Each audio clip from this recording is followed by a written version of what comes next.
Hi everyone, welcome back to the channel. Today is the third secret that we're rolling out in our topspin forehand series. The title of this is the kinetic chain and the kinetic whip. So the kinetic chain is this overall concept, the goal that we're trying to reach in the topspin forehand series.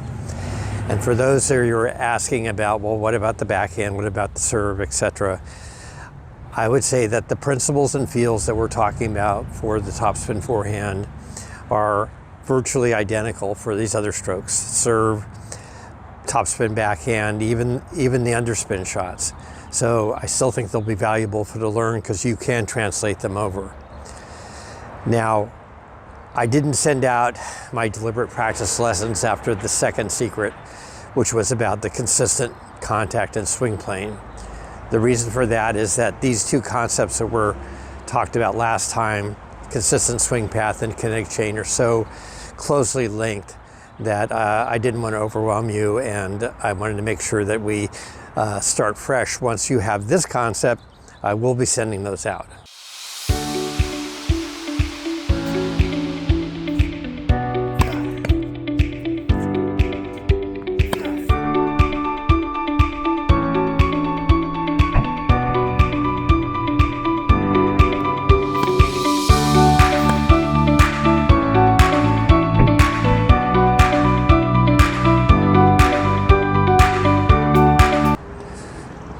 Before we get into the kinetic chain, I have to clear up a few concepts and myths that really bother me seeing it all the time. So when it comes to power generation, I want people to stop saying power starts from the ground up. Why? Well, it's not really true, for one thing. And it's misleading and leads us down the first wrong step. So why do I say that? So I'm standing here on this tennis court on planet Earth, I believe, and there's no power coming from the ground at this point. There's nothing.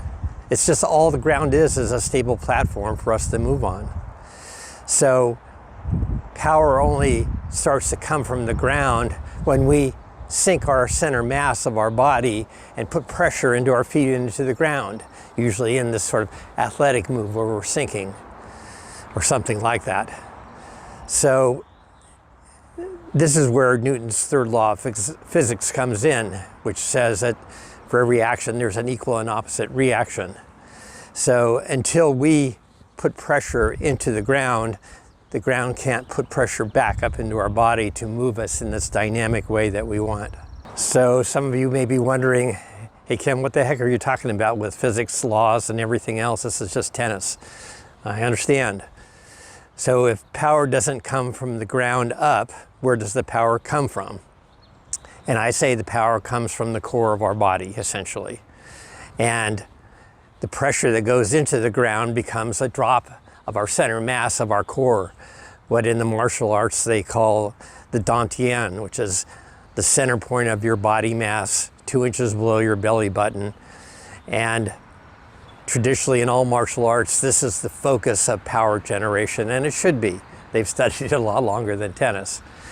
And so we're going to do things from the core of our body, not just to inject pressure into the ground, but also in the rotation of the core big muscles of our body. And that energy, even though it's slow at the beginning, which I'll explain in great detail, the turn of our hips and legs and things is relatively slow compared to this hand action. But that slow action is going to start, and yes, it will build usually from the ground up at that point, once we put something in the ground. And it will speed up as it goes through the kinetic chain till it comes into a blazing fast whipping action, if we allow it, of the arm. But it's not the other way around. We don't start with a static body, as most players do. They usually stand too vertical, too stiff-legged, and so they're not even in a position to lower their body mass into the ground. So we have to begin with a more dynamic, athletic understanding of movement and what we're doing on the tennis court. And the very first thing should be, always adopt an athletic stance. So, you know, have some flex and bend in the knees, have some pressure going into the buttocks and the thighs, you know, have a tilt forward of your chest. Be in that basketball guarding position that we could do anything athletically. And we need to be in that mode all the time, you know, not just standing waiting for the return of serve, la-di-da, you know, oh, the ball's coming, oh, now I'm going to do something. Well, that's too late. Too late. So this notion, again, gets us off on the wrong idea, power starting from the ground up. No, it starts from us. It starts from our core, and we have to get our core ready to do something with it. So to drive home this point, I'd like to use a refrain from a country western song. Yes, country western, I watch it. And the song is from Luke Combs, the country western entertainer of the year, and the song is called Dive. And the chief refrain in that song is, "Don't call me baby unless you mean it." Well, I'm telling you in terms of swinging, don't swing unless you mean it. So we have to put our body into motion and action and dynamic movement in order to mean it. So you may never get to the intensity of a Rafa Nadal, who said that I play every point like my life depended on it. But I think you can get to the intensity of saying, when I swing, I'm going to mean it. Now, if you turn the video off right at this moment and just walk out on the tennis court with that thought, and this, so far, what this lesson's be, you'll already be playing better tennis. Now, I don't want you to turn off the instructional video because YouTube doesn't like it, and neither do the advertisers. But it's a very important psychological intent and purpose that we have to begin our movements with. So after that little evangelical moment, and I hope by the end of this video it's more than that to you, let's get into this concept of the kinetic chain. Why it's so important refers back to some earlier comments I made in other lessons, is that the body is the engine of the swing, not the arm. And that can't be overstated enough. Now let's go inside Goat Studio and take a look at some of the technical details. Scientists and movement experts generally agree that the kinetic chain is the best explanation of how the human body generates power and speed. In previous lessons, you've heard me say several times that the tennis topspin forehand is a rotational movement, as well as so many of our other strokes. The kinetic chain is the underlying principle for that statement. The kinetic chain describes how our various body segments work in a rotational manner to generate power and speed. And yes, once we inject some energy into the ground, by sinking, split stepping, or shifting our center mass into the ground, the kinetic chain moves up in a sequential manner from the ground upwards. We can generate power, real power, without pushing or using the ground, but let's keep things simple for today. In terms of defining how much speed is being generated in each body segment, scientists universally calibrate this speed in revolutions per second. In other words, looking at the first segment here, the ankles, the speed measurement is how many revolutions per second are the ankles moving in a rotational manner. Of course, our ankles have limited flexibility and rotational capability, some 10 to 20 degrees of rotational function.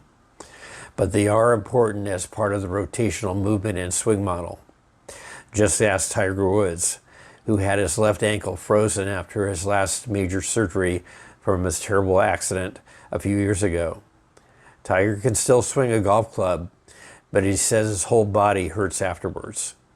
This is because without any rotational flex or rolling over of his ankles in his swing, the rest of the kinetic chain is put under stress to deliver more rotation than they were designed for. In this new depiction of the kinetic chain, I've added the whip at the top and end of the sequence. Of course, in tennis, the whip would be the racket held in the player's hand. The kinetic chain segments are like a relay race, with the slowest runner starting first. That would be the ankles in this depiction. The ankles start to rotate or roll in the case of a swing, and as that rotation of the ankles slows down, the next segment the pelvis begins to rotate, and so on up the chain, each time getting faster than the last segment's rotation. So the waist segment will rotate faster than the previous pelvis segment. And the sequencing up the chain gets faster and faster as the segments get smaller and lighter. I want to make 2 points on this slide. One, different sports use different kinds of whips. If you are just throwing a baseball, the whip is in the fingers of your hand. If you're a golfer, it's a club. A baseball player, it's a bat. And if you're a tennis player, the whip segment is the racket.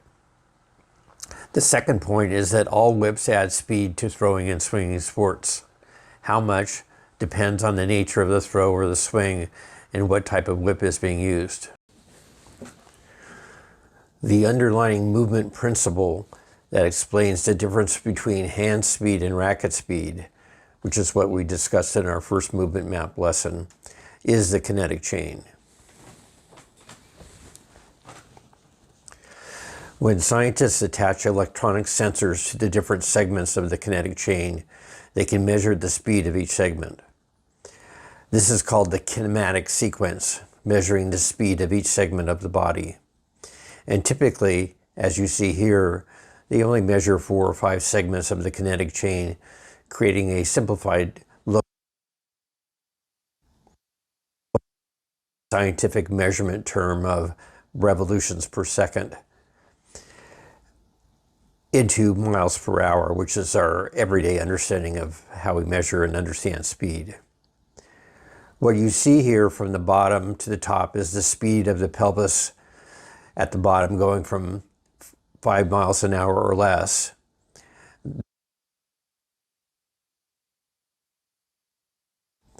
Then the next segment up the kinetic chain in this graph is the hand speed in purple, going less than 20 miles per hour. But it's the great speed up in the last whip segment, where the graph with the red line shows the racket head speed going up to 90 miles an hour. This is the speed up factor of the whip effect in the swing.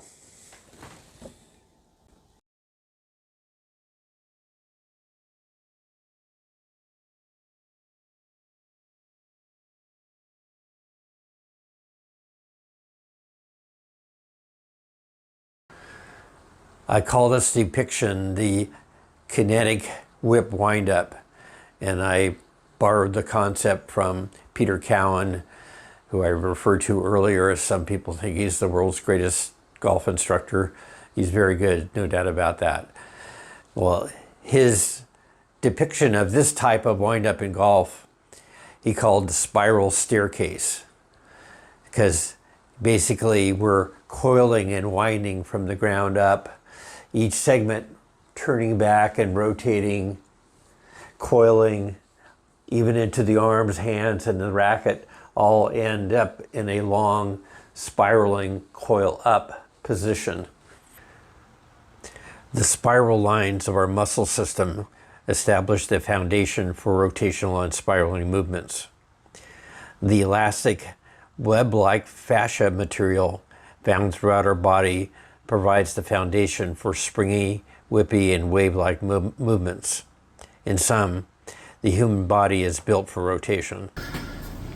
And as you can see, the different segments of the human body have different ranges of rotational movement. With the ankles being fairly stiff and solid, their rotational range is only 10 to 20 degrees. As we move up the kinetic chain, we typically have more range of motion, with the shoulder segment having the largest range of motion in the human body.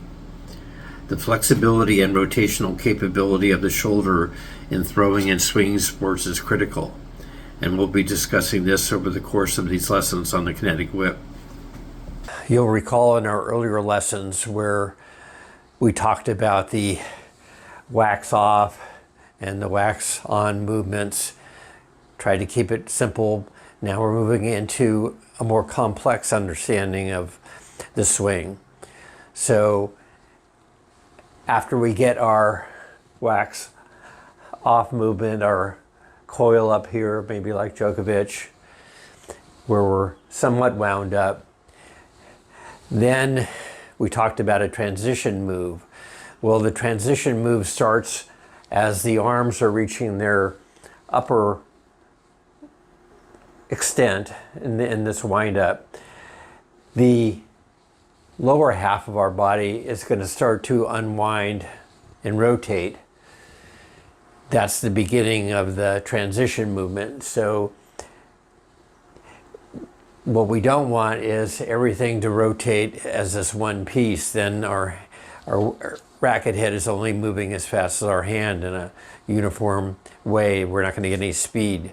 So we're separating out these segments. So as the lower half starts to unwind and maybe the non-hitting arm starts to pull more, we have one last loading in the upper shoulder complex, which is very flexible, and in the upper torso. So we wind back even further against our hips as they start to initiate their turn, and we have a sinking as well. So we're lowering our center of mass and gathering energy in our lower body and in our upper body in this last transition move, and we'll go through these steps subsequently now. Of course, in this take back, our shoulder joint is externally rotating, and we're pulling and stretching back against our lower body, which is starting to initiate the turn back, but our back is still pulling back and stretching everything up here. This next slide is trying to show you more of the rotational nature of the whip complex, if you will, that we create with our body and our arms and our racket. So we have multiple segments in our whip form. We have our shoulder joint, we have our elbow joint, we have our wrist joint, we have our finger joints. All of these are different segments, and then of course we have the racket itself. So as this whip structure is dropping, remember we're going to talk about dropping, tapping the dog on the head, and we're creating this form. We're creating a whip form with multiple segments. And as we get into the slot and start to deliver this whip form and let it unwind and uncoil, again, one of the last segments at the turn is going to be this center of mass segment in the racket throat itself that's going to help generate this rotational throw around the edge, blazing fast movement that we've talked about. So we move through 2 of the 3 phases of the swing in this last few moments. So we have had the wind up and coiling, the spiral coiling up of our body and our arm structure and our shoulders and even the racket form. We've had the handbrake, the transition of the drop and into some sort of slotted position. Now you can see in the Djokovic photo here, the slot position can vary. You know, if you have a high ball, low ball, it depends. He has a very high ball here, and maybe he doesn't have enough time to do a full coil back with the tip of the racket pointing to the side back fence. He's more up here on a high ball, racket tip pointed straight back. It doesn't matter. It depends on the ball you're receiving and what your action is going to be towards the opponent. Now we're in the acceleration phase, which is the forward delivery of the racket from a slotted position, whether the slot's high or back here down low. We're talking about now moving the racket around the swing circle. And here we have the very critical moment of danger for most players. And I talked about this with Coco Gauff's flaw in her topspin forehand, where she has a very high take back, not much of a transition to any slotted position. And then she fires the shoulders and the arms aggressively around the swing circle with the racket head coming out immediately. And then all of a sudden, it's just an arm swing, and it's a very uncertain arm swing at that. So we don't want a load and explode mentality at the beginning of our swing, the acceleration phase, that is. Instead, we want to allow the sequence of unwinding of the body and to continue. So if we were in a lower slot and we've already dropped down into our transition move and now we're moving out of that, the the lower body, which has sort of started to unwind a little bit in the transition, now is really going to start to drive up with the back trail leg firing around the circle. Really powerful, aggressive move more with the lower body. And the upper body, once the hips have started to turn and then they start to slow down, just like in the kinetic chain, then the upper torso and the chest are start to follow in a faster rotation. And that faster rotation, as the chest starts to slow down, then that energy is passed to the shoulder complex here. And the shoulder area starts to accelerate around the rotational path, followed by the arm and racket, of course. So once again, the danger in this first part of the acceleration phase is for the player to overexert the hitting shoulder too soon and too fast, load and explode. We want to let this sequencing of the body, the kinetic chain from the lower body, the upper body, shoulder, energy flows into the shoulder relatively passively, and it's still building up energy, and now we're here at the turn with still all this stored energy in our shoulder and our arm complex. In this next part of the acceleration phase, as you can see, we're further along in the process. You can see that Djokovic's hips have already rotated and are now stopping their rotation. They're facing forward. And the chest, again, the kinetic chain passes the momentum and flow of the movement up the chain to the chest, has rotated after the hips have stopped. And now we're at the point where the chest is slowing down and the energy is passing, into the hitting arm and into the hitting shoulder. And you see this kind of position where we're basically have wound up the rubber band. So the non-hitting arm out here has been, and back, are pulling around the circle, adding this pull. The chest is stretched open and stretched into the hitting arm and complex. So creating this large energy stretch across the body. We talked about the fascia and musculature of the body. So this is like the rubber band at this point, waiting to be snapped.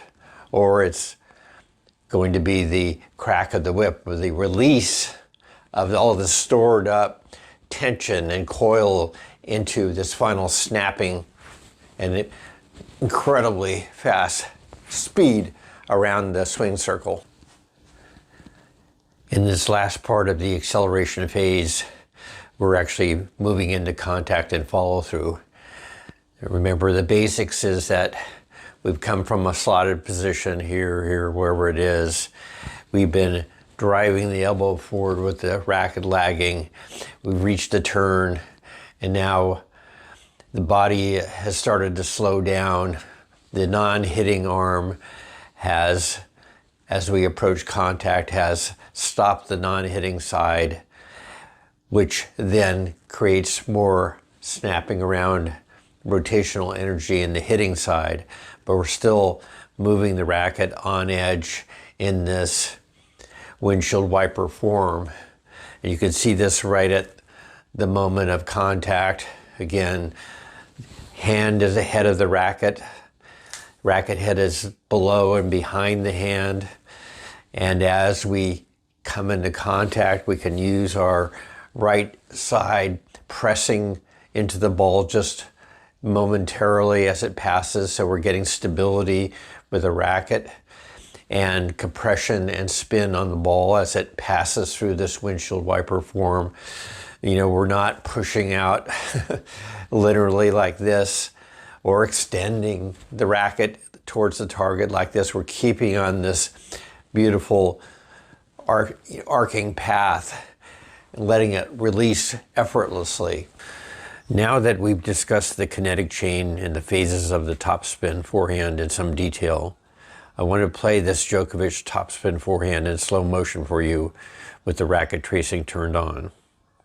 First, I'll play Djokovic's forehand through one time, so you can see the whole stroke.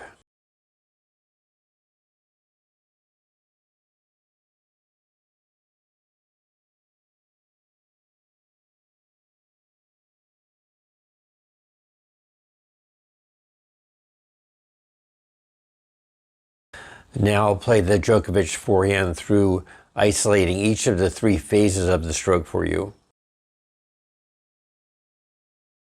Then we have the transition from handbrake to the drop to the slot position. And then we have the 3rd phase, the forward swing and acceleration of the racket head around the swing circle, with the racket being thrown out on edge in a windshield wiper action.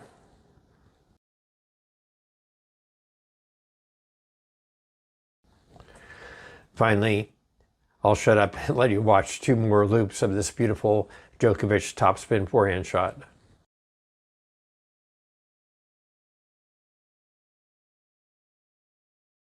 We're drawing to the end of this movement map lesson, and we've had 3 long movement map lessons, and I understand they were lengthy, but I don't apologize. So I don't want you to wait till I send out my new deliberate practice lessons on Secret 2 and 3 in the coming week. I want you to get started now, so let's just talk big picture and practical things that you can do now. So let me summarize the major points that we made in the last couple of videos. 1, I said we need to focus on a body-driven swing, not an arm-driven swing.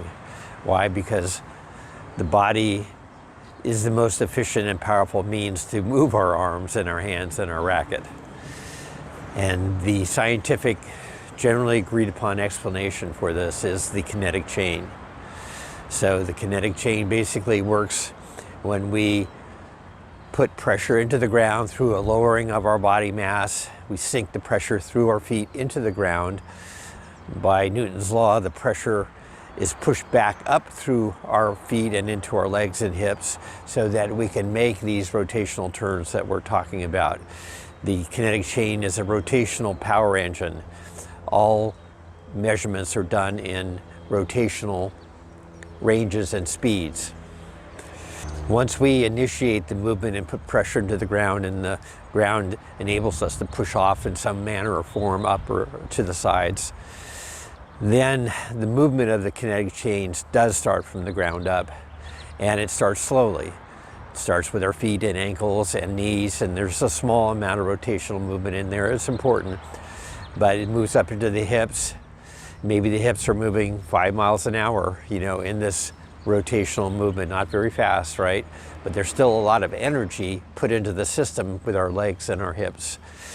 Same with our torso and chest. Our chest may only rotate 7 or 8 miles an hour, but there's a lot of energy in these big muscles of our core of our body. Then the kinetic chain passes that energy up to smaller and smaller segments. First to the shoulders. Shoulders have more range of motion and rotation, but maybe they're still only going 10 miles an hour around any kind of circling motion. But that energy is now passed on to the lighter segments of the body, to the arm, to the hand, to the wrist, eventually to the fingers. And each of those sections are moving a little bit faster in this wave that goes up from the ground, starting to get faster and faster. Yet the hand rotation around the body in the swing is only around 20 miles an hour, sometimes a little faster, sometimes quite a bit slower. So that's the basic movement of the kinetic chain from the ground up. But the whip model that I've been talking about, the kinetic whip, focuses our attention that on the last segment of the kinetic chain movement, the whip section, which is the racket we hold in our hand, all of a sudden, if we do it right, the speed can go from 20 miles an hour of this rotation in our hand to 80 miles an hour with the angular momentum and the swing around the swing circle of the racket head going around the circle.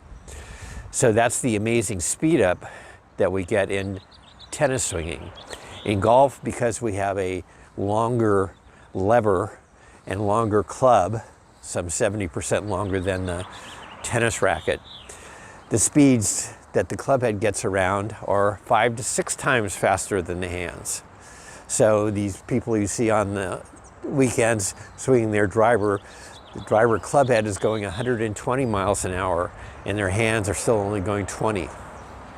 In baseball, because we have a heavier bat and just a little bit longer lever, the hand speed stays again around 20 miles an hour going in the fastest swinger, but the barrel swings around at 70 or 80 miles an hour, very similar to a tennis racket head. The scientific measurement of these different segment speeds of our body as it goes up through the kinetic chain is called the kinematic sequence, and I showed you the diagram and showed you how it works. Basically, things start slowly and they build and they pass energy up the chain, and then when it gets to the last section of the whip, if you have a whip in your movement, that speeds up very much more substantially. So how can you check on this information? And please do. In the notes section, I'm going to give you some search terms where you can go and do your due diligence research quickly. You can look up kinematic sequence for golf and tennis, and you will see hundreds, if not thousands, of kinematic sequences of golf because they've had a lot more money and scientific measurement of that kind of swing. There's just only a relatively few in tennis, but you can still see them.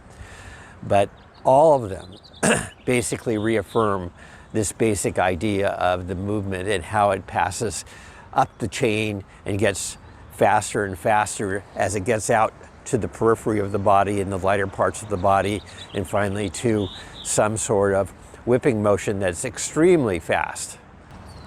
In the notes section below this video, I've also included a search reference for what I think is the best martial artist teacher on the internet. His name is Hotton. He's a sixth level black belt. There are 10 levels in the black belt system. But I'd like you to take a look at it. I just have a short 4-minute video where he's talking about creating the whip with the hand and the legs in the martial arts world. And I think you will see that he generates an amazing amount of speed in his kicks and his punches and his whips. Faster, or as fast as Bruce Lee, in my opinion. People will dispute that, who knows. But it is amazingly fast. And throughout this 4-minute video, he emphasizes how he generates this speed. He does it with a kinetic rotation of the core of the body and a pressing off of the ground, and that flows out into his whipping and kicking actions.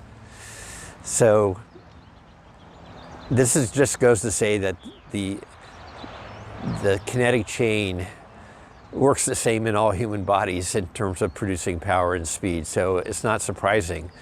But sometimes we have to jump outside the silo of tennis information and see these movements from the perspective of different sports, to see that the underlying principles are very similar, if not the same. But again, I don't want you to wait on me and my deliberate practice, particular drills that I'm coming up with. There's a lot of different ways to do deliberate practice. And so I want to give you my top 10 recommendations after these first 3 videos, things that you can start to work on now. And I need my top 10 list here to read from. So the first recommendation for deliberate practice for you is to think experiment. The way we find out if something works, the way we find out something is true in the scientific world is we run experiments. We see what works and what doesn't and why, and try to determine why. It's the same with your practice. You can't just go out and do your customary thing for a half hour or an hour or 2 hours and expect to improve. You need to change things up. Try different things, and I've given you a lot of different ideas, and I'll talk about some more, but experiment. Second recommendation is to have 1 to 2 goals per practice session. So we need focus for what am I going to try to work on in this particular practice today.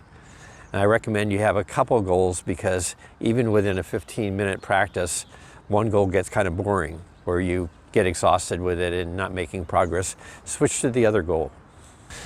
Number 3 recommendation, chunk up the swing. We've just gone through talking about the 3 phases of the swing pretty much in detail. There's a take back to the handbrake, the hands separate. There's a transition phase, which where we're dropping our hands into some sort of slotted position. And then there's a 3rd phase of the forward swing to the follow through. So we have 3 chunks, 3 phases that you also can practice these particular pieces in and not just try to do everything all at once. 4th recommendation is practice slowly at first.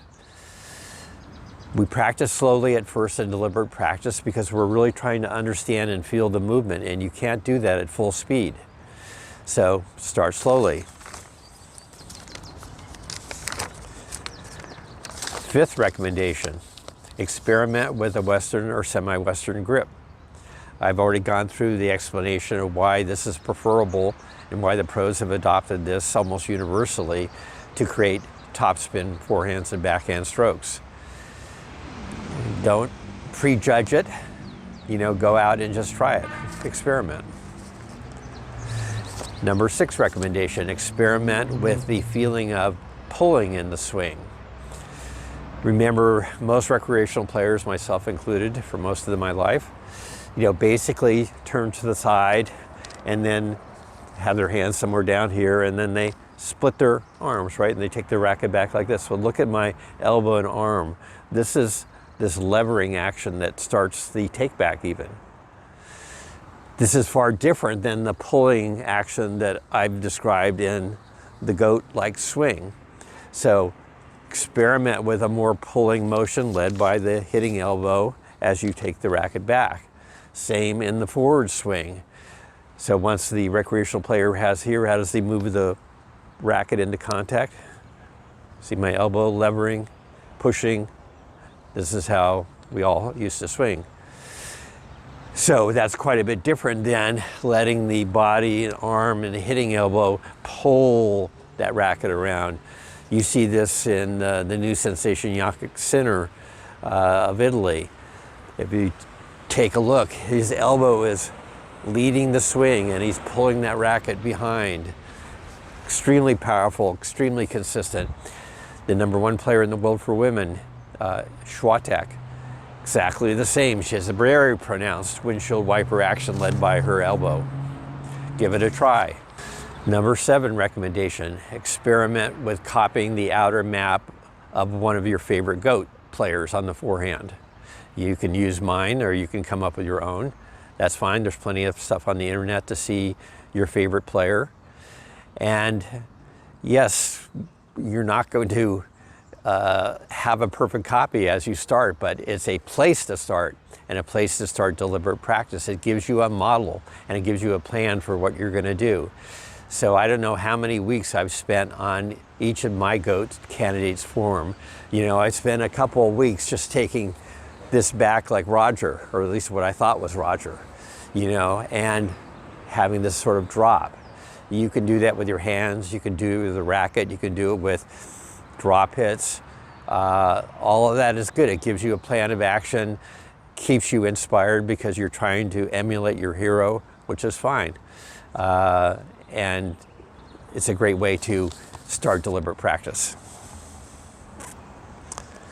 Number 8 recommendation, practice with diligence, but not stubbornness. So we can easily, and this is again, one of my mistakes, cost me a lot of time, is staying too long with one thing. So you may think that, oh, Roger's topspin forehand, that's what I want. I'll never deviate from that. And you start down that path and you run into maybe some issues as you go along and you go, no, I'm not going to do anything else. I'm just going to keep running this forever. And you might spend a couple months, working on that model, when it might be advisable, and it is advisable in my opinion, to try a different model. Try Djokovic, higher, take back, keep it up here. Try with Nadal, drop down here and back here. You don't know till you've tried it for a couple of weeks that what you're really gonna like. Number 9 recommendation to get started right now is recruit some training partners, and I talked about this before. There's people in your social circle, your competitive circle, maybe not a lot, but a few people that are interested in this kind of training. And see if you can get them to come out to the court 20 minutes early before you have your social play. And just say, hey, we're just going to work on things. I'll feed balls to you, you feed balls to me, you know, and most people will accept that. And now you've got a great training partner to work on deliberate practice. And for this number 10, I'll move back a ways. 10 is, in your practice sessions with your training partners, have one person act as the coach and one person as the player. Your typical tennis player, recreational player, is not going to have the racket skills to feed the ball from baseline to baseline in the way that you can practice your forehand over and over. So I'm moving back here, back. So if you're the player and I'm the coach,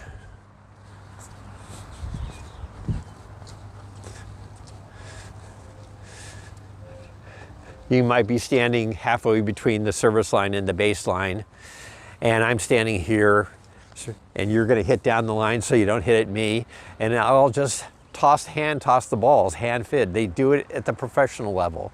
Creates a very consistent hit for the player practicing in 10 minutes. In 10 minutes, you might get 50 to 100 perfectly fed balls to you that you can practice your topspin forehand. Make sure that the player is hitting in the right direction, and you know you're not going to get a ball hit at you. And then you can switch things around. Then the other player acts as the coach and you do the hitting. So perhaps to vary it up, you know, the player might step back here and have the racket. You want a little bit more variety and difference. You know, the racket person could maybe feed with their racket and give you a fairly decent ball. It's harder to do than you think. But even in this tossing motion, we can practice all the things about swinging that we've talked about.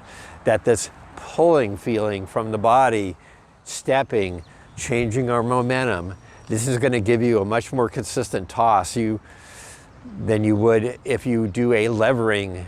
So a person stands stiff here with their body here, and you'll see it. People will toss like this, just like they swing, and the ball will be going all over the place because it's just not a consistent way to throw or swing. So a pulling action with the body, swinging, relaxing, getting the rhythm, that's going to help you even in your swinging. Finally, another big picture idea to send you off with is I want to talk about having fun.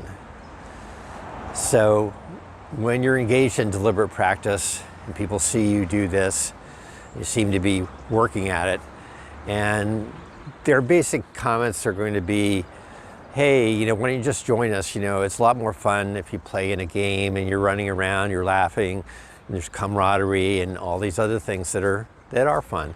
And they're going to say, why do you want to be working like that on deliberate practice? Well, my response is that we seem to be captured by this idea of fun. There's only, you know, the good and bad in the world is divided between things that are fun and not fun. And so unless you describe something in a fun way, people don't want to have anything to do with it. So let me try a different tactic. So playing with your friends, playing competitively, doing the things that you're doing now, that's all fine. I'm not suggesting that you change, but I call that fun one.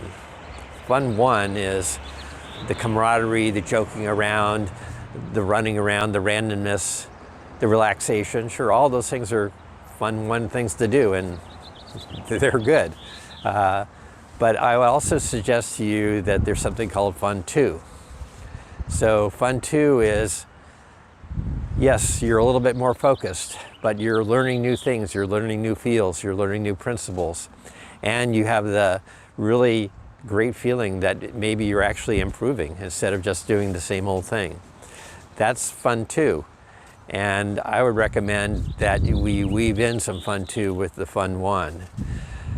And one more thing I have to say, that with the kind of improvement that we're talking about, moving from hitting the ball less than 20 miles an hour, 10 miles an hour, to hitting it 60, 70, 80 miles an hour perhaps, you know, that's a lot of fun too. And seeing how much faster you're hitting it than your old buddies on the social circuit, that's fun. Don't tell them that, but that's fun. So with that, I'll see you next time, and keep practicing.